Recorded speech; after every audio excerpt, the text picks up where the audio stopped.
नमस्कार मित्रों।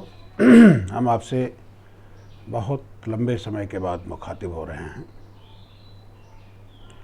निश्चित तौर पर ये दौर ऐसा रहा है जिससे हम ये कह सकते हैं कि कितनी दिक्कतें आई हैं और कितने तरह से हम लोग इस बीच परेशान हुए हैं, ये कोई आपसे छुपा हुआ नहीं है।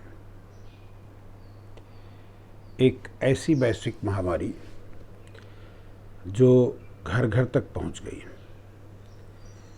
और जो इसकी सबसे बड़ी विडंबना है कि अभी तक इसका कोई इलाज संभव नहीं है।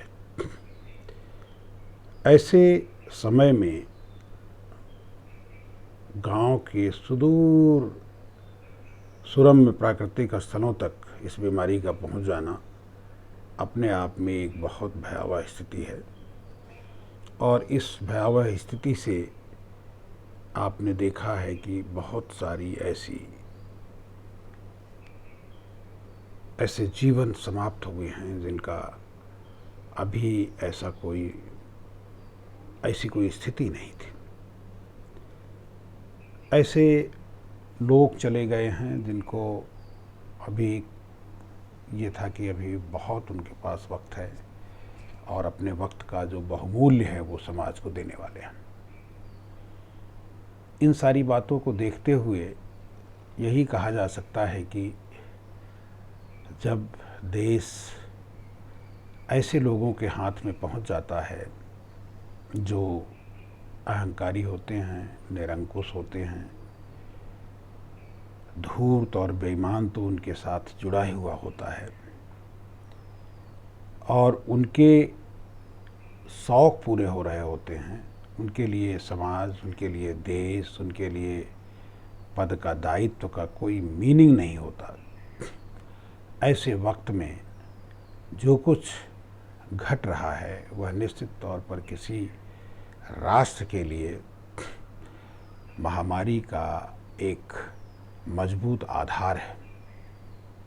आप कहते हैं, आप छोटा सा उदाहरण ले लें तो आपके इर्द गिर्द, आपके आसपास, आपके परिवार में अगर ऐसे लोग आ जाएं, इस तरह के लोग हों जिनके कैरेक्टरिस्टिक जैसा हमने बताया वैसा हो, तो उस छोटे से परिवार का विनाश हो जाता है।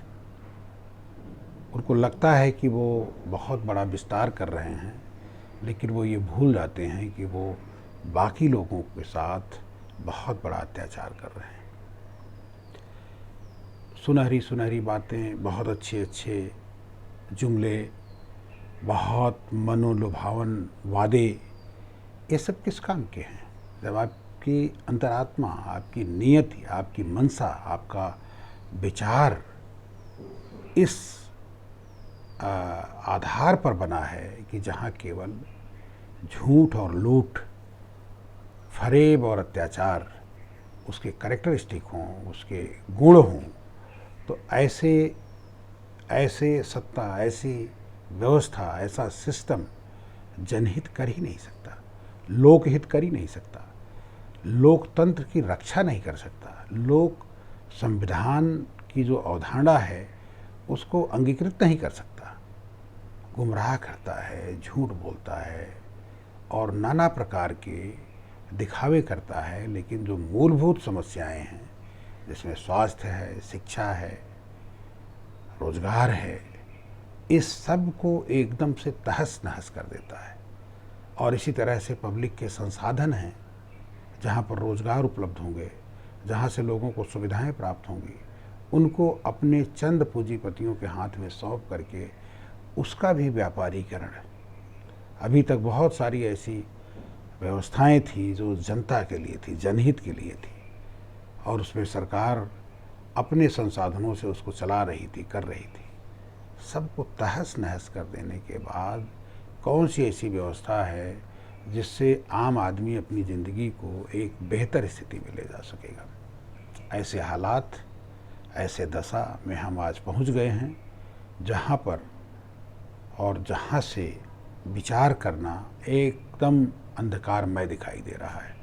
और ऐसे अंधकारमय वातावरण में जब वैश्विक महामारियां या जब ऐसी महामारियां आती हैं कि जिन्हें संभालने की ज़रूरत सत्ता को होती है, जिसके लिए सरकारी संसाधन होते हैं, अस्पताल होते हैं, टीके होते हैं, दवाइयाँ होती हैं, लोग होते हैं, तो इन सब चीज़ों की आज जिस किल्लत से आज का समय जूझा है, जो महामारी, जो हाहाकार, जिस तरह से नदियों के किनारे, नदियों में जिस तरह से लोगों को बहाया गया है, वह निश्चित तौर पर सदी का सबसे भयावह स्वरूप हम लोगों ने देखा है। और ऐसे समय में आपसे मुखातिब होना, आपसे संवाद करना मुझे नहीं लगता कि बहुत उचित और बहुत उपयुक्त था। अब जैसे जैसे ये चीज़ें आगे बढ़ेंगी, हम लोग इस पर बात करेंगे और निश्चित तौर पर ये विचार करेंगे कि आगे आने वाले समय को हम कैसे ठीक कर सकें और ऐसे जाहिल और ख़तरनाक लोगों से हम कैसे मुल्क को निजात दिला सकें। इस पर हम आपसे निरंतर विमर्श करते रहेंगे। बहुत बहुत धन्यवाद। मैंने आपके बीच में अपनी बात रखी।